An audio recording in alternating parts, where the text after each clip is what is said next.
جب آپ کو کمیٹی بنائیں گے اور اس کو موقع دیا تو انشاءاللہ وہاں بھی حاضری دوں گا. اس الفاظ کے ساتھ میں آپ کو شکریہ. بہت شکریہ جناب محترم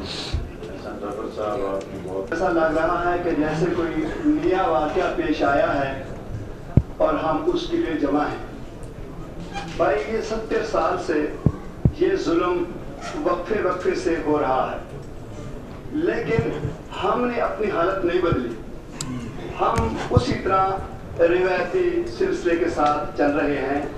کیا 70 سال کا عرصہ کم ہے کہ ہم اور بھی انتظار کریں گے؟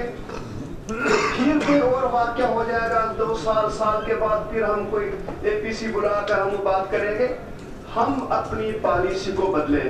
ہمیں یہ ماننا پڑے گا کہ 70 سال جو ہم نے پالیسی کشمیر پہ اپنائی ہے وہ غلط ہے. اگر درست ہوتی تو آج ہمارے کشمیر کے اندر یہ صورتحال نہ ہوتی. اس لیے ہمیں اپنی کشمیر پالیسی کے حوالے سے جو ہمارا رویہ جو طریقہ کار ہے اس کو ہمیں بدلنا ہوگا.